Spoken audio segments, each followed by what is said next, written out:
귀로 즐기고 마음으로 느끼고 라디오로 함께 떠나는 성지순례 가는 날. 네, 성지순례 마음은 있지만 쉽게 나서기 힘드셨나요? 그렇다면 매주 금요일 이 시간 함께해 주시기 바랍니다. 가톨릭 해외 성지와 국내 성지를 번갈아 가면서 소개해드리고 있고요. 지난주에 이어서 오늘도 해외 성지로 함께 떠나보겠습니다. 해외 성지 여정을 함께해 주실 김성범 어흥신부님, 안녕하세요. 참여 예수님 안녕하세요. 해외 성지 순례편 바오로의 발자취를 따라서의 김성범 신부입니다. 반갑습니다. 네, 우리 애청자분들도 지금 함께하고 계시죠. 김성범 신부님께 인사 많이 빵톡으로 또 유료 문자 샵 5005번으로 남겨주시고요. 신부님, 지난주에 저희가 처음 바오로 사도의 2차 선교지로 떠나본 기억이 납니다. 오늘 떠나볼 곳 어떤 곳인가요? 네, 오늘은 바오로가 2차 선교지로 같이 함께 했었던 바로 트로아스로 떠나보려고 합니다. 네, 트로아스로 함께 가볼 텐데요. 먼저 이곳이 어떤 곳인지부터 알아야겠죠, 신부님. 전반적인 소개를 해주신다면요. 네, 기원전 9세기에 스미르나 출신의 장님 호메로스가 썼던 대서사시 두 편이 있습니다. 바로 일리아스와 오디세이아입니다.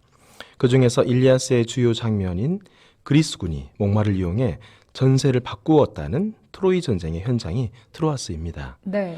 호메로스는 기원전 13세기 트로아스 임금 프리암과 그리스 연합군 간의 장기전 중 목마를 이용한 그리스 연합군의 승리를 내용으로 해서 일리아스를 엮게 됩니다. 이어서 그리스군의 험난한 귀국을 소재로 해서 오디세이아를 엮었습니다. 네. 기원전 13세기경 프리암 왕 시대의 유적, 그리고 기원전 9세기경 호메로스 시대의 유적, 그리고 트로아스의 폐허인 히살륵에서 이것을 쉽게 관찰할 수 있다고 합니다. 네, 네.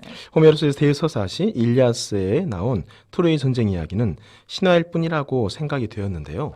1868년 독일인 슐리만의 발굴로 실제했던 사건과 지명이었음이 드러났습니다.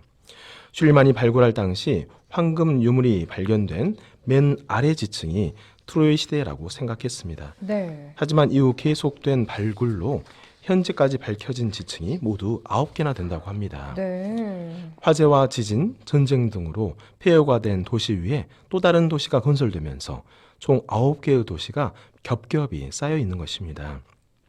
이 중에서 6번째와 7번째 층이 트로이 시대라는 게 현재 학계의 의견입니다. 1998년 세계문화유산으로 지정되었고 지금도 발굴 작업은 진행 중입니다. 네, 슐리만의 이 발굴 현장이 지금 화면 오른쪽 하단에 나가고 있네요. 네. 그리고 이 트로이라는 도시 이름은 터키어로 투루바라고 합니다. 이곳에 촌락이 만들어진 것은 기원전 3000년 전부터인데요. 로마 제국의 건국 시조인 아이네이아스의 출생지로 몇몇 로마 황제들에게 특별한 대우를 받기도 한 장소입니다. 트로아스는 이미 알렉산드로스 대왕 때 퇴적 현상으로 항구 기능을 상실하고 말았습니다. 그래서 대왕은 안티고누스 장군과 리시마코스 장군에게 명해서 트로아스에서 남쪽으로 52km 떨어진 곳에 인조 항구를 건설하게 되고 자신의 이름을 따서 그곳을 알렉산드리아 트로아스라고 명명했습니다. 알렉산드리아 트로아스는 이제 현재는 잡초와 밀밭으로 덮여 있습니다. 네. 이곳 여기저기에는 성벽, 극장, 경기장, 목욕탕에 잔해가 보일 뿐이고요. 그런 곳을 사도 바오로는 적어도 아마 3차례 이곳을 들렀을 것으로 전해집니다. 그랬군요. 이 성경에도 트로아스와 관련된 내용이 있을 텐데 어떤 내용들이 있나요?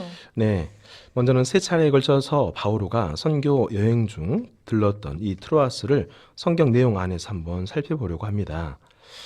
바오로는 제2차 선교 여행 중 여기서 꿈에 마케도니아 사람 하나가 나타나서 그리스로 건너와 도와달라고 하는 소리를 듣고 곧장 배를 타고 에게해를 건너 그리스 북부 네아폴리스, 지금의 카발라 항구로 가게 됩니다. 네, 지금 보이는 라디오로 볼 수 있는 왼쪽 그림인데요. 이 그림 통해서 성령의 인도로 연안 항구 도시 트로아스로 간 바오로 사도가 꿈속에서 환시를 보는 장면 볼 수 있습니다. 신부님, 또 이외에 전승 역사에 관련된 어떤 내용들 있을까요? 네, 또 3차 선교 여행 중에 에페소에서 27개월 가까이 선교한 다음에 이 알렉산드리아 트로아스로 와서 전에 코린토 교회로 심부름을 보낸 티토가 돌아오기를 학수고대하게 되는데요. 그것이 또 허사로 이렇게 끝나버리고 맙니다. 또 한 가지는 58년경, 그러니까 3차 선교 여행을 완수하고 코린토를 떠나 필리피에서 파스카를 지낸 다음 알렉산드리아 트로아스로 와서 한 주간 동안 머무르게 됩니다. 네. 바울은 안식일 다음 날 그곳 교우들과 함께 성찬식을 거행하게 되는데요. 다음 날 떠날 예정인지라 석별의 정을 나누느라 밤이 깊도록 설교하는 바람에 에우티코스라는 청년이 3층 창문에 걸터 앉아 졸다 그만 3층에서 떨어지는 불상사가 생기고 말았습니다. 사도행전을 읽어보면 누구나 아는 대로 이 비극은 희극으로 끝이 납니다. 네. 사도행전 20장 8절 이하의 말씀을 한번 들어보겠습니다. 우리가 모여있던 위층 방에는 등불이 많이 켜져 있었다. 그런데 에우티코스라는 젊은이가 창문에 걸터 앉아 있다가 바오로가 길게 이야기하는 동안 깊은 잠에 빠졌다. 그렇게 잠에 취하여 그만 3층에서 밑으로 떨어지고 말았다. 사람들이 일으켜 보니 이미 죽어 있었다. 바오로가 내려가 에우티코스에게 엎드려 그를 끌어안고 걱정하지들 마십시오. 살았습니다 하고 말하였다.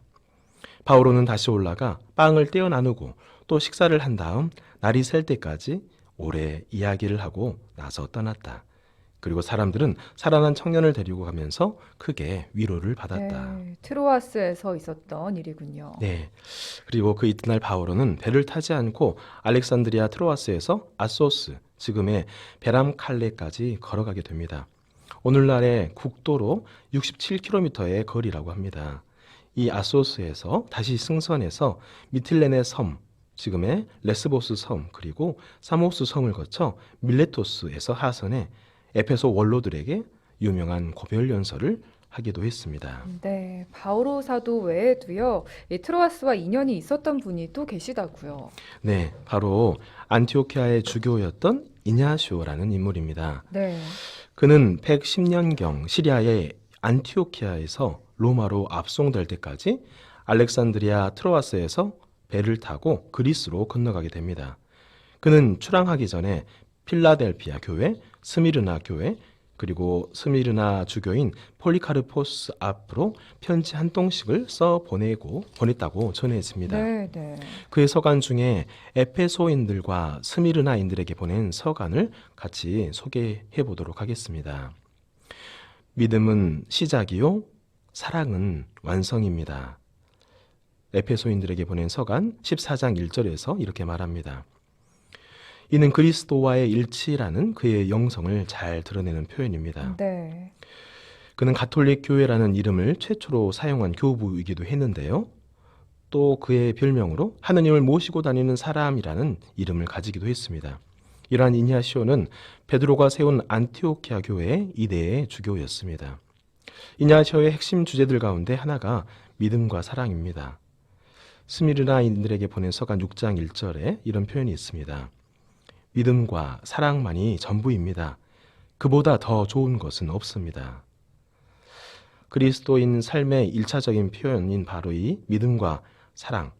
이냐시오는 삶의 시작이며 완성인 믿음과 사랑을 예수 그리스도 안에서 온전히 지닐 것을 권고했습니다. 네. 우리가 믿음과 사랑을 온전히 가질 때 그리스도께서 교회 안에서 현존하여 계신 것처럼 우리 안에서도 현존하시기 때문입니다.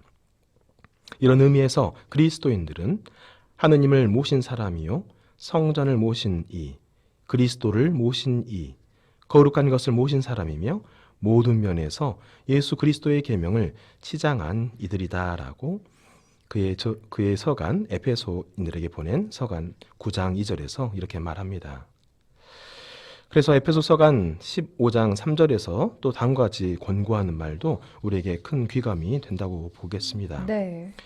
우리는 그분께서 우리 안에 거처하심을 깨달으면서 모든 일을 해야 합니다. 이는 우리가 그분의 성전이 되고 그분은 우리 안에서 우리 하느님이 되시도록 하기 위함입니다. 또 실제로 그렇기도 합니다.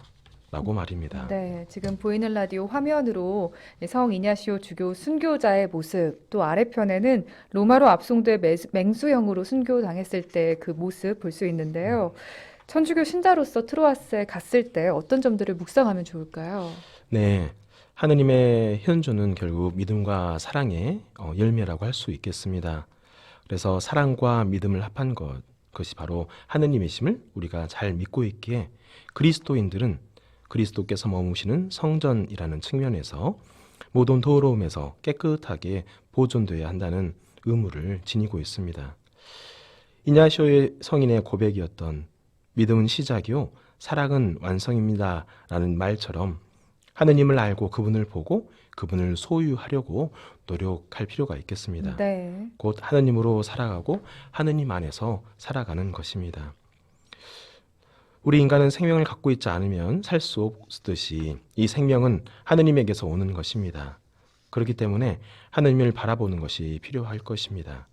바로 이것이 우리 신앙이고 이러한 신앙은 하느님 사랑과 이웃 사랑이라는 사랑의 이중 계명으로 표현될 수밖에 없습니다. 믿음의 행동이 따르지 않으면 그런 믿음은 죽은 것이기 때문입니다. 네, 성지순례 가는 날 이제 트로아스 곳곳을 둘러볼 텐데요. 신부님, 트로이 목마상이 이곳 트로아스에 있다고요. 네, 맞습니다. 위에서 언급했던 것처럼 슐리만의 발굴로 인해서 트로이 전쟁의 실제 장소로 입증된 이 트로아스 발굴지를 한번 볼 텐데요. 네. 그 유명한 트로이 목마상도 여기 유적지 입구에 세워져 있습니다. 지금 보이는 라디오 화면에도 보이고 있네요. 네, 왼편 위쪽에 있는 것은 트로이 목마의 모형입니다. 네. 1970년대 신화 속 트로이 목마를 재현한 것이라고 하는데요. 고증에 따라 형태나 크기를 정했다 하기보다는 방문객을 위한 서비스에 가까운 모형입니다. 좁은 나무 계단을 올라가 보면 목마의 내부는 두 개의 층으로 나뉘어져 있습니다. 의외로 사람들이 앉아있을 만한 공간도 있고요. 목마에 뚫린 창으로 손을 내밀면서 기념 촬영을 하는 사람들도 많다고 합니다. 네, 이 도시에 대한 이해를 돕는 장소도 있다고요. 네, 바로 발굴센터인데요. 트로이 유적에 대한 발굴 자료들을 모아놓은 박물관입니다. 이 지역에 존재했던 도시들에 대한 자세한 설명을 또 담고 있습니다. 여러 층으로 존재하는 트로이 유적에 대한 개괄 모형과 그림을 보고 가면 아마 유적지를 이해하는 데 훨씬 큰 도움을 받을 것입니다. 센터 마당에는 유적에서 발굴한 항아리와 수도관 등을 전시해 두었습니다. 자, 그럼 트로이 유적터를 좀 둘러봐야겠죠. 네, 트로이 유적서 가운데에서 아테나 신전이 있는데요. 트로이 8기에 지어진 아테나 신전입니다. 희미하게 남아있는 재단의 북서쪽에 신전이 있었다고 추정될 뿐입니다. 알렉산드로스 대왕의 수하였던 리시마쿠스 장군이 지었다는 거대한 아테나 신전의 흔적은 이제는 사실 거의 찾아볼 수는 없습니다. 멀리 다르다넬스 해협과 트로이 평원 등 주위의 지형을 살펴보면서 과거의 상상을 다시 한번 펼쳐볼 수는 있겠습니다. 네. 트로이 전쟁 당시 그리스 함대가 정박했을 트로이 항구는 유적의 북쪽에 위치해 있습니다. 당시에는 유적이 있는 언덕 바로 아래까지 바다가 들어왔지만 스카만데르 강에 토사가 쌓이게 되면서 퇴저층으로 인해서 5km 정도 그 바다가 멀어지게 되었다고 합니다. 네. 다음으로는 요새 벽이 있는데요. 트로이 일기에 요새 벽이 발굴된 지역입니다. 청동기 시대의 성벽으로 낮고 단순한 형태입니다. 트로이 일기 때는 기반석 위에 바로 건설되었는데요. 기원전 3000년경부터 2600년경까지 오랜 기간 지속된 것으로 밝혀졌습니다. 트로이 일기의 도시는 지름 90m 정도의 작은 크기였지만 이후 남쪽 방향으로 거주지를 확장했을 것으로 추정합니다. 다음으로 오데온이라는 장소가 있습니다. 네. 트로이 9기에 지은 것인데요. 네. 기원전 150년경부터 기원 후 500년 사이 로마 시대에 건설된 것입니다. 로마 황제들은 로마 건국 시조인 아이네이아스가 태어난 이곳에 관심이 굉장히 많았다고 합니다. 그래서 카이사르 황제는 아테나 신전을 재건하게 되고 아우구스투스 황제는 이 오데온과 극장 등을 더 많이 건설하고 짓게 됩니다. 4세기경 스카만데르 강에 토사가 쌓이면서 성 아래까지 들어왔던 자연 항구는 육지로 메워지고 5세기 말 지진으로 폐허가 된 후 방치되면서 한때 번성했던 도시는 이제 역사 속으로 사라져버리게 됩니다. 네, 오늘 트로아스로 떠나봤습니다. 김성범 어흥 신부님과 함께 했는데 어떠셨나요? 네, 신부님의 이 호랑이 기운 가득 담아서 저희도 기운 넘치는 성지순례 되었던 것 같고요. 신부님 다음에 해외 성지를 떠나는 날짜가 6월 5일인데 어떤 곳으로 이때 가보나요? 네, 다음 편에는 바오로 사도의 2차 선교지 중에서 네아폴리스로 떠나볼 예정입니다. 여러분의 많은 관심 바랍니다. 네, 다시 본당 김성범 미카엘 신부님과는 여기서 인사 나누도록 하겠습니다. 감사합니다, 신부님. 감사합니다.